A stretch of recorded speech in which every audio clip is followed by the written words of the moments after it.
Loki becomes the ultimate protector of free will in the finale of Loki Season 2. This finale essentially debunked almost all my theories regarding Loki and the multiverse, including him becoming the god of stories. Instead, he becomes the linchpin of the multiverse by breaking down the temporal loom and reassembling all the branches of time into a world tree. Now, as a comic book fan, when watching any MCU film or TV series, it's always important to temper your expectations, because despite the many amazing and imaginative elements they could adopt from the comics, they often opt for the simplest ending. In this respect, Loki follows the trajectory of WandaVision, where the beginning and the build-up were amazing, but the ending felt a bit underwhelming considering the direction the series appeared to be taking. The finale of Loki Season 2 is titled Glorious Purpose, which is the same title as the first episode of Season 1.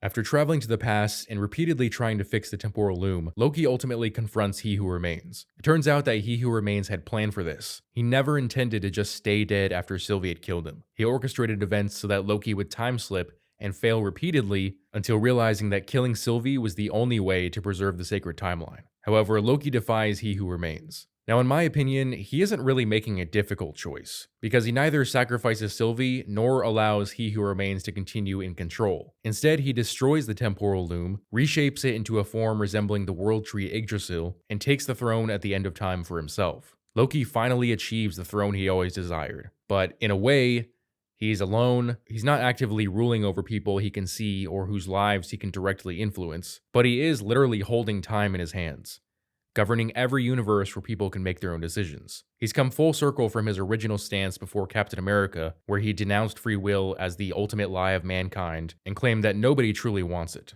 But he's also recognized that Sylvie's approach was also incredibly flawed. Destroying the system without replacing it with anything is not a viable option.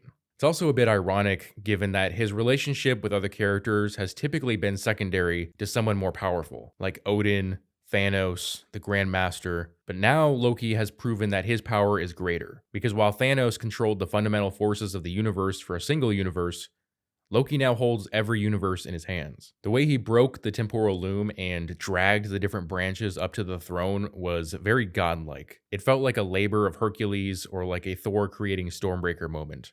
It was really cool. And when you think about it, I don't believe any other god in the MCU has ever held universes in their hands. Now, I believe the reason he was able to do this is that by walking on the gangway towards the temporal loom without a protective suit, he was rapidly aged to a point where his power had grown, similar to that of classic Loki. So imagine what Season 2 would have been like if he had just walked out there in the first place. In terms of the more minor effects of Loki's actions, we see that Victor Timely in the main 616 universe ended up not receiving the TVA manual, and as a result, he will just be a candle maker as he originally was. It's interesting though, where did Victor Timely at the TVA go? After Loki went and created his throne, Victor was there with the rest of them watching, but then they didn't show what happened with him. It's like there were a few scenes cut for his character. But we also see that Ravonna Renslayer is in the void, and she sees Alioth there. Now, she has this very determined look on her face, and I predict that she might take on the Terminatrix identity from the comics, and either in Kang Dynasty or Secret Wars, we might see her take on an antagonistic role against the variants of Kang. And so now everybody seems to be living their happily ever after. The TVA primarily exists to keep watch on the variants of Kang, including the version seen in Ant-Man and the Wasp: Quantumania, who they identified as the Kang variant in a 616 adjacent realm, which I presume is the Quantum Realm. B-15 appears to be one of the leaders of the TVA now. Mobius decides to return to his original timeline to live out his life. Sylvie's whereabouts are unknown. She is briefly with Mobius in his timeline and then leaves to who knows where. And then of course Loki is at the end of time holding everything together. My theory is that in Avengers Secret Wars or in Kang Dynasty, Loki will play a similar role to the Red Skull. Perhaps an Avengers team will arrive at the end of time trying to figure out how to stop Kang, and they'll find Loki there, amazed to see the original Avengers villain now in control of all time. In my opinion, the finale was a bit underwhelming in the sense that I had hoped Loki would go to the beginning of time, to the founding of the TVA, and rewrite things so that he himself was the original founder. Obviously, that didn't happen, and it's not like I was expecting a giant battle at the end or even a final showdown between Loki and He Who Remains. I was just hoping for a deeper dive into the lore of the TVA and the multiverse. For example, they could have included the character Infinity, which is the opposite of the being Eternity who appeared in Thor: Love and Thunder. I thought that would have been an interesting cameo. My disappointment with the finale also makes me wonder if some scenes were cut. There doesn't seem to be enough of a setup for Secret Wars, and while it's clear that the Kang variants are out there with proof at the TVA, the connection between the finale of Loki and the post-credit scene of Ant-Man and the Wasp: Quantumania, where the Council of Kangs was assembling, seems weak.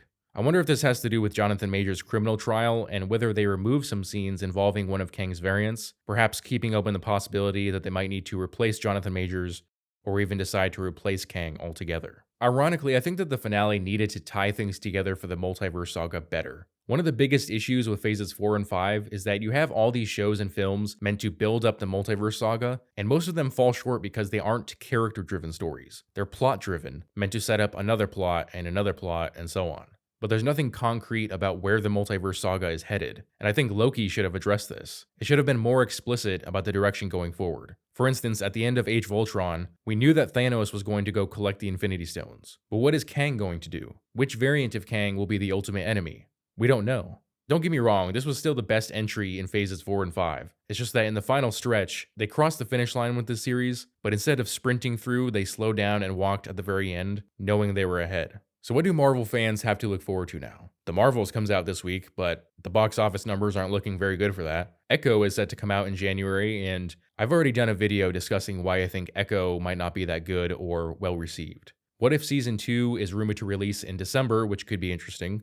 I'm curious to see where they take the plot, especially after the first season's ending. We might see Loki in What If Season 2, potentially gathering the multiversal Avengers that Uatu the Watcher assembled in the first season. Maybe they could be an Avengers team led by Loki fighting against one of Kang's variants. Honestly, the only release I'm truly looking forward to is Deadpool 3, which I'm guessing won't come out in May considering the delay caused by the writer's strike. Those are my final thoughts on the finale of Loki. Let me know yours in the comment section below. As always, if you enjoyed this video, I would appreciate it if you would hit that like and subscribe button, as well as the notification bell so you never miss out on a new video.